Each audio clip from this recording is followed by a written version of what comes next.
আসসালামু আলাইকুম।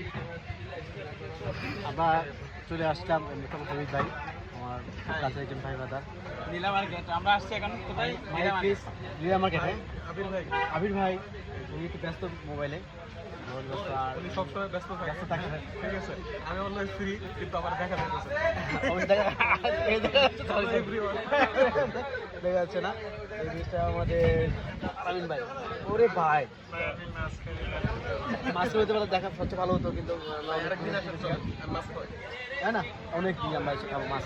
আচ্ছা, মাছ খেতে হাসি মাংস দেন খেতে খেতে হামিদ ভাই খেতে খেতে ঝুটা গলেছে কি অবস্থা হয়ে গেছেন, কি খাবো না খাওয়াইতেছি। হ্যাঁ, আমি খেতে চাচ্ছিলাম না যদিও, হ্যাঁ। কিন্তু আমি আর খেতে চাই, কিন্তু এই মুহূর্তে না, আরেকদিন ইনশাল্লাহ।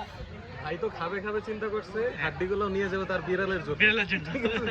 বাঙালি চিন্তা করে তারা সবকিছু ইউটিলাইজ করতেছে। না, না। আর হাড্ডির যে অবস্থা করছে, বিড়ালে গালি দিব আমাদের।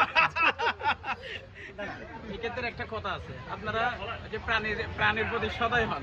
হ্যাঁ, আমি চাই না আমার জিনিসগুলো নষ্ট হয়ে যায়। সেই জন্য এইভাবে একটু তো ভালো করে খাইবে, যাতে আরেকটা প্রাণী খাইতে পারে। থ্যাংক ইউ সবাইকে আমাদের এই উপলক্ষ বোঝার জন্য। ফেসবুক সবাই আপডেট আমি সবাইকে ধন্যবাদ যে আমাদের সবাই মাঝে আসেন। ধন্যবাদ সবাইকে শো দেওয়ার জন্য, আমাদের পাশে থাকার জন্য ধন্যবাদ আপনাদেরকে। ভালো থাকবেন এবং সবাই সুস্বাস্থ্য ভালো থাকবেন, সবসময় হাসি খুশি থাকবেন, সবসময় ইনশাল্লাহ ইনশাল্লাহ সবাই ভালো থাকবেন, ইনশাল্লাহ ভালো থাকবেন। বিদায় দেন, নাহলে এই মনে করবে খাই নাই।